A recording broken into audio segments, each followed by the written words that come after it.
Hello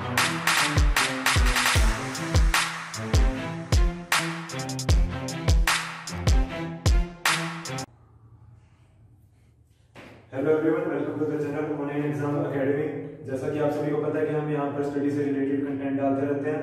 तो आज का जो हमारा टॉपिक है वो एक नया चैप्टर शुरू करने जा रहे हैं बायोलॉजी का, जिसका नाम है रिप्रोडक्टिव हेल्थ। तो चलिए शुरू करते हैं। रिप्रोडक्टिव हेल्थ का मतलब, जैसा कि आप इससे समझ रहे होंगे कि जब रिप्रोडक्शन होती है, रिप्रोडक्शन मतलब जब इंटरकोर्स होता है मेल और फीमेल के बीच में, तब उसमें हेल्थ को कैसे मेंटेन रखना जरूरी है, क्यों मेंटेन रखना जरूरी है, उसके बारे में हम लोग आज बात करने वाले हैं। तो इसमें जो सबसे पहली टर्म आती है आप लोगों के चैप्टर में, जो आप एग्जाम आइडिया पढ़ते हैं, आप एनसीईआरटी पढ़ते हैं, तो उसमें सबसे पहले आती है एम्नियोसेंटेसिस। एम्नियोसेंटेसिस का मतलब क्या होता है? A foetal sex determination test based on the chromosome pattern in the cells in the amniotic fluid. Amniotic fluid ये हम कब नहीं करते? जैसे फर्टिलाइजेशन हो गया, जाइगोट बन गया, एम्ब्रियो हमारे पेट में है फीमेल के, ठीक है, तो हम यहाँ पर क्या करेंगे, एक इंजेक्शन लेके उसके पेट में डालेंगे, उसका जो फ्लूइड होगा, जिसको हम लोग ने यहाँ पर क्या कहा है, एम्नियोटिक फ्लूइड, उस फ्लूइड को बाहर निकालेंगे और उसमें जो क्रोमोसोम का पैटर्न है उससे सेक्स डिटरमिनेशन होगा। उस प्रोसेस को हम लोग क्या कहते हैं? एम्नियोसेंटेसिस। ये आप लोगों की पहली टर्म है बुक के अंदर भी, इससे पहले भी आपकी बुक में बहुत सारा दे रखा है, वो तो उसको आप जनरली रीड कर सकते हैं। यहाँ पर मैं सिर्फ इंपॉर्टेंट टर्म्स लेकर आया हूँ, ठीक है। आपकी पहली टर्म होगी एम्नियोसेंटेसिस, आपको समझ में होगी। आगे चलते हैं कि बर्थ का कंट्रोल करना क्यों जरूरी है, कैसे जरूरी है, हम कैसे कैसे तरीकों से कर सकते हैं। पहली बात तो पॉपुलेशन में इसका रोल है। पॉपुलेशन बढ़ती कब है? कि जब मोर्टेलिटी रेट घट जाता है, कि मतलब जो लोग हैं वो ज्यादा जी रहे हैं, है ना, जो बेबीज हो रहे हैं उनका मोर्टेलिटी रेट बहुत ही कम है, और वो अगर ज्यादा जिएंगे तो ऑब्वियसली बात है पॉपुलेशन तो बढ़ेगी। तो उस पॉपुलेशन को कंट्रोल करने के लिए हमारे पास कौन कौन से मेथड्स हैं? तो सबसे उसमें पहला मेथड आता हुआ है नेचुरल मेथड। नेचुरल मतलब आपको कुछ भी यूज करने की फिजिकली यूज नहीं है, तो उसमें आपको नेचुरली यूज करना है। इसमें पहला है पीरियोडिक एम्नियोसेंटेसिस। इसमें क्या होता है कि आपने मेंस्ट्रुअल साइकिल पढ़ी है, मैंने इससे पिछली वीडियो में फीमेल रिप्रोडक्टिव सिस्टम में आपको फर्टिलाइजेशन में भी पूरा बता रखा है मेंस्ट्रुअल साइकिल के बारे में। अगर आपने वो वीडियो अभी तक नहीं देखी तो इस वीडियो के डिस्क्रिप्शन में उसको लिंक मिल जाएगा। तो उसमें क्या होता है कि 14th डे पर क्या होता है कि एलएक्स जो है वो बिल्कुल पीक में होता है, जिससे कि क्या हो, फर्टिलाइजेशन के लिए बिल्कुल तैयार होता है कि जब वहां से स्पर्म आए तो बिल्कुल ओवम के साथ मिलकर और वो फर्टिलाइजेशन करते हैं 14th डे पर। तो आप उस 10 से 12 दिन का जो गैप है, क्योंकि 10 से 14th डे तो हमने नेचुरली कह दिया, लेकिन 10 से 12 के बीच में कभी भी ओवम रिलीज हो सकता है, मतलब ओव्यूलेशन हो सकता है। तो 10 से 12 दिन के बीच में आप कोइटस को अवॉइड करें, कोइटस मतलब इंटरकोर्स को आप लोग अवॉइड करें, वो नेचुरल मेथड हो गया। या आपको मेंस्ट्रुअल साइकिल का नॉलेज होना चाहिए, ठीक है, आपने वो वीडियो देखनी है। कोइटस इंटरप्टस का मतलब होता है कि जब मेल इजैकुलेट करने वाला हो तो वो अपना पेनिस जो है फीमेल के वेजाइना से बाहर निकाल दे, तो जब स्पर्म अंदर जाएगा तो फर्टिलाइजेशन नहीं होगा। ये हो गया कोइटस इंटरप्टस। उसके बाद आता है लैक्टेशन एमनियोरिया। लैक्टेशन एमनियोरिया के अंदर क्या होता है कि लैक्टेशन क्या होता है कि जब फर्टिलाइजेशन हो गया, बेबी का बर्थ हो गया, गेस्टेशन पीरियड, पर्सुलेशन सब कुछ हो गया, तो उसके बाद ओव्यूलेशन नहीं होता, तब हम लोग कर सकते हैं इंटरकोर्स, ठीक है। तो उसको हम लोग क्या कहते हैं? लैक्टेशन एमनियोरिया। ये तो हो गया एक नेचुरल मेथड, इसमें आपको फिजिकली बात से कुछ भी यूज करने की जरूरत नहीं पड़ी, आपने देखा। हम लोग आते हैं कि बैरियर मेथड, कि एक कोई बैरियर आ जाए, मतलब इसमें कोई रुकाव आ जाए कि स्पर्म जो है वो वेजाइना के अंदर एंट्री ना कर सके। तो उसमें जैसा कि आप सभी को पता है कि मेन जो सबको पता ही होता है कॉन्डम्स, ठीक है, मेल फीमेल के लिए दोनों के लिए होते हैं। पहला हो गया कॉन्डम्स, दूसरे होते हैं सर्वाइकल कैप्स। सर्वाइकल कैप्स, आपको सर्वाइकल समझ में आएगी, ये कहां पर लगेगा? फीमेल रिप्रोडक्टिव सिस्टम के अंदर लगेगा, सर्विक्स में, जिससे कि क्या होगा कि स्पर्म अगर वेजाइना तक चला गया तो सर्विक्स के अंदर सर्वाइकल कैनाल से यूट्रस के अंदर एंटर नहीं कर पाएगा, ठीक है। ये हो गया सर्वाइकल कैनाल। सो हो गई spermicidal creams. This means spermicidal creams है फीमेल रिप्रोडक्टिव सिस्टम के अंदर लगती हैं। इससे क्या होगा कि ये ऐसा एनवायरनमेंट क्रिएट करेंगी कि जब अगर स्पर्म अंदर चला भी गया तो वो मोटाइल नहीं होगा, वो वहीं पर ही डेड हो जाएगा, जिससे कि वहां पर फर्टिलाइजेशन नहीं हो पाएगी, ठीक है। ये बैरियर मेथड्स। तीसरे आते हैं आईयूडीज, इंट्रायूटेरियन डिवाइसेस, मतलब यूट्रस के अंदर हम कुछ ऐसे लगा दें कि अगर स्पर्म अंदर जाए तो वहीं पर ही खत्म हो जाए, ठीक है। उसमें सबसे पहला आता है, आप सभी ने सुना होगा, कॉपर रिलीजिंग। कॉपर रिलीजिंग मतलब कॉपर के आयंस जो हैं वो स्पर्म को ज्यादा देर तक मोटाइल नहीं रहने देते, वो उसको वहीं पर ही डेड कर देते हैं। तो उसमें 3 मेथड आते हैं। कॉपर टी आप सभी ने सुना है, उसके बाद आता है कॉपर 7, उसके बाद आता है मल्टीलोड 375, ठीक है। ये दोनों शायद आप लोगों के लिए नहीं है, लेकिन कॉपर टी को सभी ने सुना ही होता है, ठीक है। उसके बाद आता है हार्मोन रिलीजिंग। कुछ हार्मोन्स ऐसे हों या फिर टैबलेट फॉर्म में भी हो सकते हैं, इंजेक्शन फॉर्म में भी हो सकते हैं, कि जो फर्टिलाइजेशन को अवॉइड करते हैं। तो वो कौन से हैं? प्रोजेस्टेरेट और LNG-20, ये आपकी बुक के अकॉर्डिंग मैंने यहाँ पर लिखे हैं, कुछ बाहर से नहीं लिखे, ठीक है, प्रोजेस्टेरेट और LNG-20। उसके बाद आते हैं नॉन मेडिकेटेड में लिपस लोग ये फीमेल रिप्रोडक्टिव सिस्टम के अंदर ही रहता है। उसके बाद हम लोग आते हैं 3 मेथड्स हो गए हमारे, नेचुरल, बैरियर और आईयूडीज। चौथा आता है ओरल कॉन्ट्रासेप्टिव्स। ओरल कॉन्ट्रासेप्टिव्स में एक मिक्सचर होता है कि जो हम अगर लें ओरल फॉर्म में, मतलब ओरल कॉन्ट्रासेप्टिव है ना, तो हम मुंह से लें ताकि वो फर्टिलाइजेशन को अवॉइड करें।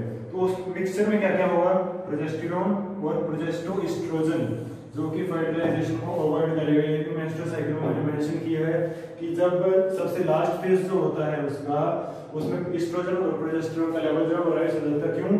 ताकि वहां पर फर्टिलाइजेशन ना हो, तभी मेंस्ट्रुएशन होती है। फर्टिलाइजेशन होगी तो मेंस्ट्रुअल साइकिल का क्या रोल हुआ, इसलिए इसका जो मिक्सचर है वो है प्रोजेस्टेरोन और प्रोजेस्टोएस्ट्रोजन।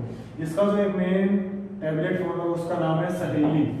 ये एक टैबलेट का नाम है सहेली, जो कि CDRI central drug research institute Lucknow ने बनाई थी सहेली, ठीक है, वो हम ओरल कॉन्ट्रासेप्टिव में लिख सकते हैं। उसके बाद आती है इंजेक्शन फॉर्म। अगर ये प्रोजेस्टेरोन और प्रोजेस्टोएस्ट्रोजन हम लोग ओरली ना ले पाए तो इसके इंजेक्शंस भी आते हैं, जो कि हम स्किन के नीचे लगाते हैं, यानी हम उसको सबक्यूटेनियस कहते हैं, तो हम इनके इंजेक्शन भी यूज कर सकते हैं। यही मिक्सचर होगा प्रोजेस्टेरोन और प्रोजेस्टोएस्ट्रोजन, ठीक है। ये हो गया हमारे 5। और सबसे लास्ट में जो आता है वो आता है सर्जिकल मेथड। टोटल 6 मेथड से 5 हमने पढ़ ली, लास्ट है सर्जिकल मेथड। वासेक्टोमी किस में होती है, मेल रिप्रोडक्टिव सिस्टम में हुई। वासेक्टोमी का मतलब जो हमारी वासा डिफरेंस होती है एपिडिडर्मिस से जो लेके जाती है सेंट्रल वेसिकल तक जो स्पर्म्स को, हम लोग उसको ही काट के उसको वहां पर गांठ मार तो स्पर्म्स ट्रेवल ही नहीं कर पाएंगे, तो हो गया वासेक्टोमी। एक्टोमी का मतलब क्या होता है, वासा का मतलब तो हो गया वास डिफरेंस, और एक्टोमी का मतलब क्या हुआ, एक्टोमी का मतलब उसको काट के जोड़ देना, ठीक है, वासा डिफरेंस को काट कर जोड़ देना ताकि स्पर्म ट्रेवल ही नहीं कर सके। दूसरी आती है ट्यूबेक्टोमी। अब ये होगी फीमेल रिप्रोडक्टिव सिस्टम के अंदर। फीमेल रिप्रोडक्टिव सिस्टम में ट्यूब कौन सी है, फैलोपियन ट्यूब, ठीक है। फैलोपियन ट्यूब को हम लोग कहां से काटेंगे, इस्थमस साइड से काटेंगे, जो कि यूट्रस के साथ हमेशा कनेक्टेड होती है। हम लोग फैलोपियन ट्यूब को काट के एक्टोमी मतलब उसको काट के वहीं छोड़ दें ताकि ओवम जो है ट्रेवल करके यूट्रस तक आएगा ही नहीं, तो इम्प्लांट ही नहीं होगा। तो ये क्या हो गए, 2 सर्जिकल मेथड्स हो गए, वासेक्टोमी और ट्यूबेक्टोमी। अब जो आते हैं आगे कुछ और टर्म्स आती हैं, वो होती है medical termination of pregnancy, MTPs, जो आपने सुना है अबॉर्शन होता है, ठीक है।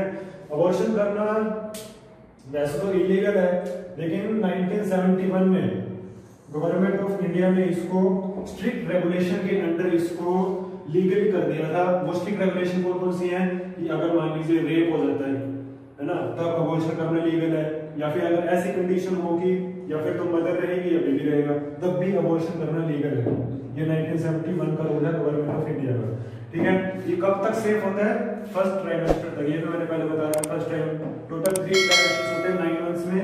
एक ट्राइमेस्टर कितना होता है, 3 महीने का होता है। एक ट्राइमेस्टर मतलब 12 हफ्ते यानी 3 महीने, तो टोटल 9 मंथ्स, तो 3 ट्राइमेस्टर्स होते हैं। फर्स्ट ट्राइमेस्टर तक करना ये सेफ है, उसके बाद अनसेफ हो जाता है, ठीक है। ये हो गया MTP अबॉर्शन। उसके बाद आती है कुछ सेक्सुअली ट्रांसमिटेड डिजीजेस यानी STD, इनको हम लोग जनरल डिजीज भी कहते हैं यानी BD, और आती है रिप्रोडक्टिव ट्रैक इन्फेक्शन यानी RTI। मान लीजिए कि किसी ने इन सबका यूज नहीं किया, भूल गया या कुछ भी हो गया, तो उससे कौन कौन सी डिजीजेस हो सकती है, इन्फेक्शन हो सकता है, उनका हम यहाँ डिस्कस करते हैं। उसके सिम्टम्स क्या क्या हो सकते हैं कि मान लीजिए इंटरकोर्स हो गया, उसके बाद ईचिंग हो रही है, पेन हो रहा है, फ्लूइड का डिस्चार्ज हो रहा है, स्वेलिंग हो रही है, तो वो उसके सिम्टम्स हो गए, ठीक है। उसके बाद उसमें कॉम्प्लिकेशंस, अगर उनके सिम्टम्स पे ध्यान नहीं दिया गया तो उसके बाद कॉम्प्लिकेशंस कौन कौन सी हो सकती हैं, इनफर्टिलिटी हो सकती है, इवन कैंसर तक भी हो सकता है। फीमेल्स में जो सर्विक्स कैंसर है वो बहुत ही कॉमन है, और मेल्स में जो है प्रोस्टेट का कैंसर, मैं आपको नॉलेज के लिए बता रहा हूँ, सर्विक्स का कैंसर और प्रोस्टेट का कैंसर बहुत ही कॉमन है, ठीक है। कैंसर हो गया, अबॉर्शन करवाना पड़ सकता है, पैलियरी इन्फ्लेमेटरी डिजीजेस PID हो सकती है यानी पैलियरी का जो हो सकता है। HIV और हेपेटाइटिस बी ये किन कंडीशंस में फैलते हैं कि जब ब्लड का ट्रांसफ्यूजन हो जाए एक दूसरे के अंदर, या फिर अगर मान लीजिए मदर प्रेग्नेंट है तो प्लेसेंटा अम्बिलिकल कॉर्ड के थ्रू जो ब्लड वेसल्स का ट्रांसफ्यूजन होता है उसके थ्रू HIV और हेपेटाइटिस बी फैल सकती है, ठीक है। ये हो गया STD और RTI। अब आते हैं इसके लास्ट टॉपिक में जिसका नाम है इनफर्टिलिटी। इनफर्टिलिटी में क्या होता है कि जब ब्लड का ट्रांसफ्यूजन नहीं होता है तो जो स्पर्म है वो इनफर्टिलिटी क्या है? इनफर्टिलिटी में मान लीजिए कि मेल का स्पर्म काउंट कम है, या फीमेल जो है वो बेबी को कंसीव नहीं कर पा रही है, अपने अंदर रख नहीं पा रही है, या ओवम नहीं रिलीज हो पा रहा है, तो उस चीज में हम लोग इनका यूज करते हैं assisted reproductive technologies, art, assisted reproductive technology, art का यूज करते हैं। उसमें कुछ टेक्निक्स आती हैं। सबसे पहली टेक्निक है यहाँ पर टेस्ट ट्यूब बेबी, है ना, आप लोगों ने सुना होगा टेस्ट ट्यूब बेबी। इसमें भी 4 टेक्निक्स आती है। सबसे पहले का नाम है इन विट्रो फर्टिलाइजेशन। इसमें क्या होता है कि मदर से ओवम ले लिया और मेल से स्पर्म ले लिया, ठीक है, उसको हम लोग लेबोरेटरी में तैयार करते हैं, जिसको हम लोग कहते हैं इन विट्रो फर्टिलाइजेशन, ठीक है। उसके बाद आती है जाइगोट इंट्राफैलोपियन ट्रांसफर। इसमें भी यही है कि जाइगोट इंट्राफैलोपियन, आपको समझ में आया कि जाइगोट तो बन गए अंदर। अब इसमें क्या है कि मैंने इससे पहले बताया था कि ब्लास्टोमियर और मोरूला अप टू 8, जब तक जाइगोट की डिवीजन होती है अप टू 8 तो है, हम उसको फैलोपियन ट्यूब के अंदर जाने देते हैं। यहाँ पर है जाइगोट इंट्राफैलोपियन, तो हम उसको फैलोपियन ट्यूब के अंदर डालेंगे। अगर वो 8 के बाद अगर 16 पे चला गया तो हम उसको मोरूला बोलते हैं, और हमें उसको यूट्रस में इम्प्लांट करना जरूरी है। इंट्रायूटेरियन, यूटेरियन का मतलब यूट्रस, ठीक है। अगर अप टू 16 चला गया तो यूट्रस में, अगर अप टू 8 है तो फैलोपियन ट्यूब, ठीक है। ये हो गया जाइगोट इंट्राफैलोपियन और इंट्रायूटेरियन। अब आता है इन वीवो। इन वीवो में भी ऐसा ही है कि बस मदर का एनवायरनमेंट लगेगा अंदर, ओवम और स्पर्म को उन लोग ऐसे ही बाहर ही फर्टिलाइज करेंगे, ठीक है ना। उसके बाद आता है गैमीट इंट्राफैलोपियन ट्रांसफर, कि मान लीजिए मदर जो है एनवायरनमेंट नहीं प्रोवाइड करवा पा रही है, तो उसमें हम लोग क्या करेंगे, सैरोगेट मदर की हेल्प लेंगे। मतलब कोई ऐसी लेडी जो एनवायरनमेंट प्रोवाइड कर सके, तो हम लोग क्या करेंगे, जाइगोट बनाकर और उसके अंदर ट्रांसफर कर देंगे। तो वो क्या है कि पूरा एनवायरनमेंट जो है 9 मंथ्स तक उसको प्रोवाइड करे, तो उसको हम लोग बोलेंगे गिफ्ट। गिफ्ट मतलब गैमीट इंट्राफैलोपियन ट्रांसफर, ठीक है। ये हो गया दूसरा मेथड। तीसरा मेथड आता है इंट्रासाइटोप्लाज्मिक स्पर्म इंजेक्शन, कि मान लीजिए कि मेल का जो स्पर्म काउंट है वो बहुत ही लो है, तो हम लोग ओवम में डायरेक्ट स्पर्म का इंजेक्शन लगा देंगे, जिससे कि फर्टिलाइजेशन हो सके, ठीक है। तो हो गया इंट्रासाइटोप्लाज्मिक स्पर्म इंजेक्शन।